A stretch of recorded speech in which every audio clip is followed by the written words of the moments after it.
Bonjour à tous et à toutes. Suite à un post dans le groupe Blender France, comme promis, je vais vous présenter une introduction à Blender et Quixel Mixer. Dans la toute nouvelle version, la version 2002.0.1 vient de sortir avec un premier traitement des matériaux transparents et semi-transparents, chose qui n'était pas possible avant. Donc ça, je vous le ferai voir dans la dernière session. Dans cette première partie, nous allons voir également aujourd'hui donc le téléchargement de Quixel Mixer, la création de votre profil sur Epic Games et tout ce dont Quixel Mixer vous donne droit au niveau accès en ressources, etc., les Megascans et compagnie. Donc on va voir tout ça ensemble. Cette première session, on va s'intéresser à la création d'objets sous Blender, la préparation des objets sous Blender pour leur export en format FBX. Ensuite, la deuxième partie sera leur récupération en, FBX sous Quixel Mixer, la présentation de l'interface Quixel Mixer, des matériaux et des différentes options.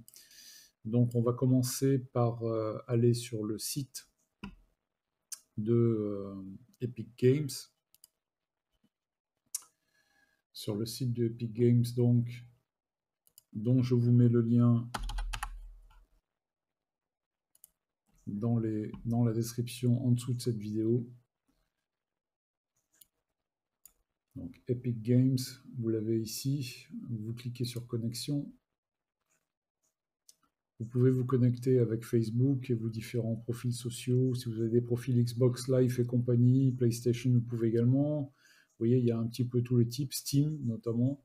Mais si vous n'avez pas de compte, je préfère créer un compte séparé pour ça. On peut faire créer un compte.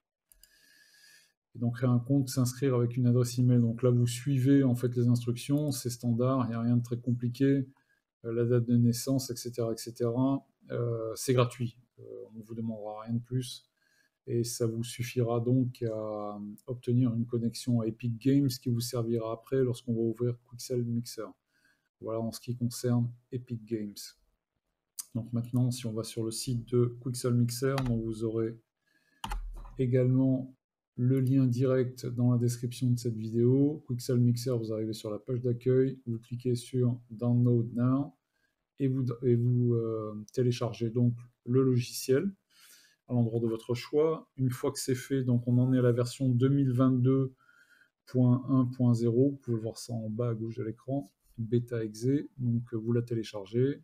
Une fois que c'est fait, elle va vous ouvrir donc une fenêtre de téléchargement, une fenêtre d'installation qui correspond à peu près à ça. Je suis en train de finir de télécharger donc la toute dernière version ainsi que l'intégralité de ces librairies.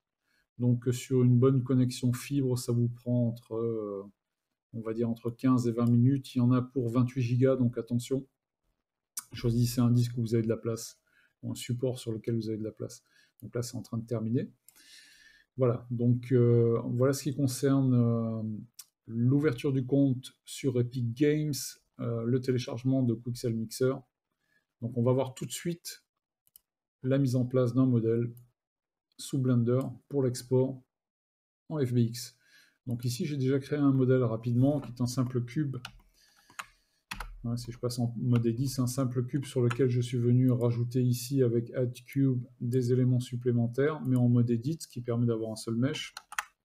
Donc une fois que ça c'est fait, ce que j'ai fait, c'est que j'ai préparé, voulant à chaque emplacement de cet objet avoir un matériau différent.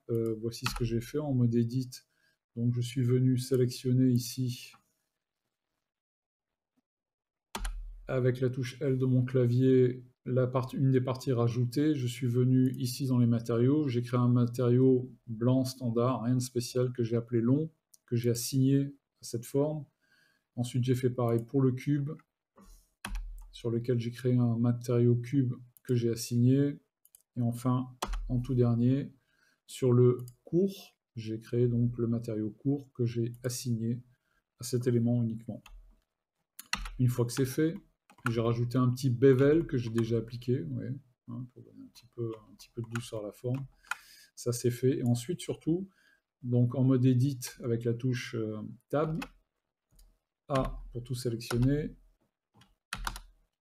Une fois que vous avez tout sélectionné, vous faites U pour Unwrap Smart UV Project. Vous ne changez rien. Cliquez sur OK. Voilà, c'est fait. Vous voyez ici en bas de l'écran, tout est bien rangé, tout est bien propre. D'accord? Donc on a un élément comportant 3 matériaux différents. On va voir tout à l'heure pourquoi c'est important sous Pixel et à quoi ça va nous servir. Donc le modèle est prêt. Maintenant, je vais pouvoir procéder à son export. Donc, pour son export en FBX, c'est assez simple maintenant sous Blender. On vient ici dans File, Export. On choisit FBX. Donc j'avais déjà enregistré une démo. Je vais la enregistrer, lui donner le même nom. Donc il suffit de sélectionner ici Selected Object. C'est important. Vous pouvez laisser ça comme c'est, ça ne me dérange pas. Scale, vous touchez à rien. Apply Unit, Use Space Transform. Géométrie, vous ne touchez à rien. Appliquer Apply Modifier, ça, si vous avez laissé des modificateurs ouverts, mais ne les avez pas appliqués, il va les appliquer avant de faire l'export, d'accord? Ensuite, si vous avez des angles qui sont ouverts, c'est-à-dire des loose edge, il faut lui préciser, parce que sinon il ne va pas les exporter correctement ou carrément les supprimer. Si vous voulez que ça soit un tangent space, vous le faites également. Il vous indique ici ce à quoi ça sert. Voilà, voilà. Add binormal and tangent vectors. Voilà. Together with normal, they form the tangent space. Will only work correctly with trees and quads on image. Voilà. Donc je vous laisse faire des recherches là-dessus si vous êtes intéressé. Donc j'ai sélectionné le nom de mon fichier, je fais un export FBX. Voilà, terminé à ce niveau-là.